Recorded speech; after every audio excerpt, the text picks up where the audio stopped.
नमस्कार दोस्तों। आज के हमारे इस वीडियो में हम आपके लिए योगिनी एकादशी की कहानी लेकर आए हैं। एक समय भगवान श्री कृष्ण और महाराज युधिष्ठिर के बीच एक अत्यंत महत्वपूर्ण संवाद हो रहा था।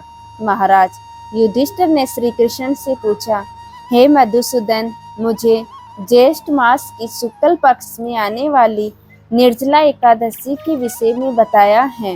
अब मैं आषाढ़ मास के कृष्ण पक्ष में आने वाली एकादशी के विषय में जानना चाहता हूँ। भगवान श्री कृष्ण ने उत्तर दिया, हे राजन, आषाढ़ मास के कृष्ण पक्ष में आने वाली एकादशी का नाम योगिनी एकादशी है। यह एकादशी बड़े से बड़े पापों को भी नष्ट करने की क्षमता रखती है। योगिनी एकादशी की व्रत कथा के अनुसार अलकापुरी के राजा कुबेर देवताओं के कोष अध्यक्ष थे। वह भोलेनाथ के परम भक्त थे। उनके नगर में हेमा माली नाम का एक सेवक रहता था, जो प्रतिदिन मानसरोवर से एक विशेष पुष्प लेकर आता और उसे भोलेनाथ की पूजा हेतु कुबेर को प्रदान करता था। हेमा माली निष्ठा पूर्वक अपने स्वामी की सेवा करता था। कुबेर भी उससे बहुत प्रसन्न रहते थे। इसी सेवक हेमा माली की पत्नी बहुत सुंदर थी, जिसका नाम विशालाक्षी था। हेमा माली अपनी पत्नी के प्रति बहुत आसक्त था। एक दिन वह प्रातः मानसरोवर से पुष्प लेकर आया, लेकिन सीधा अपने स्वामी कुबेर के पास जाने के बदले वह अपनी पत्नी के पास पहुंचा और पत्नी के साथ आनंद प्रमोद करते हुए उसे समय का ध्यान नहीं रहा। दूसरी तरफ राजा कुबेर भोलेनाथ की पूजा के लिए पुष्प की प्रतीक्षा कर रहे थे। प्रतीक्षा करते करते 6 घंटे का समय बीत गया।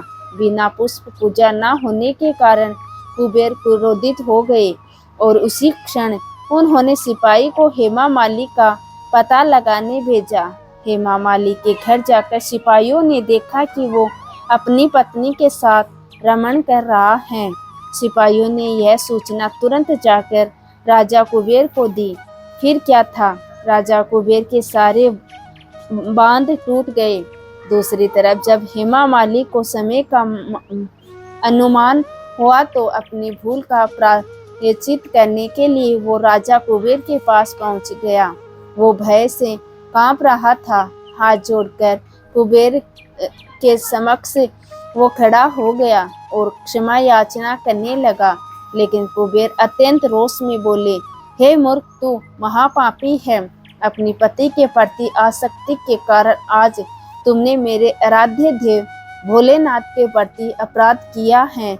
इसलिए मैं तुम्हें श्राप देता हूँ।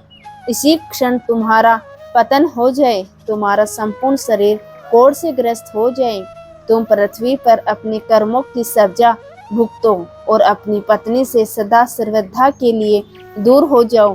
कुबेर के श्राप से उसी क्षण हेमा माली का पतन हो गया। वो कोढ़ से ग्रस्त होकर जर्जर शरीर के साथ पृथ्वी पर आ गिरा। भूख प्यास परेशान अपने शरीर की पीड़ा से पीड़ित वो जंगलों में भटकने लगा। अनेक वर्षों तक वो ये यातना भुगतता रहा। तो भोलेनाथ की उपासना में सहायता करने के कारण उसकी चेतना शुद्ध और साध्वी बनी रही। एक दिन वो पर्वत पर जा पहुंचा, जहाँ ऋषि मार्कंडेय जी तपस्या कर रहे थे। उन्हें देखकर हेमा माली ने उन्हें प्रणाम किया। ऋषि मार्कंडेय जी ने उसे अपने पास बुलाया और पूछा, पुत्र, तुम कौन हो और इस प्रकार जंगल में किस उद्देश्य से भटक रहे हो?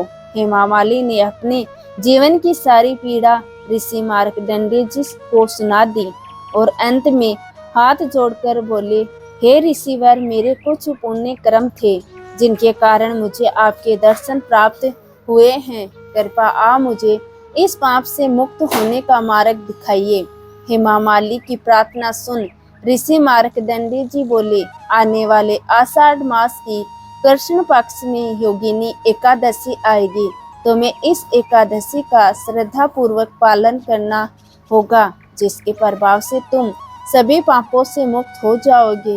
हेमा मालिनी ने योगिनी एकादशी के पालन का संकल्प लिया और वहां से चला गया। आषाढ़ मास में उसने योगिनी एकादशी का श्रद्धा और नियम पूर्वक पालन किया। व्रत के प्रभाव से उसका शरीर कोढ़ मुक्त हो गया और अपने पूर्व शरीर को प्राप्त करके वो अपनी नगरी अलकापुरी वापस लौट गया।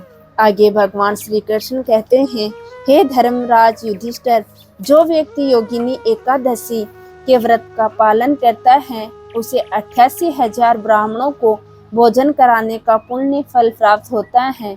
वो हर प्रकार के पापों से मुक्त हो जाता है और अंत में आध्यात्मिक लोक को प्राप्त करता है। तो दोस्तों, कैसी लगी आपको आज की हमारी ये कहानी? कमेंट्स करके ज़रूर बताइए और साथ ही साथ मेरे चैनल जतिन लाइफ स्टाइल को सब्सक्राइब करना ना भूलें। बोलिए जय श्री हरि विष्णु की।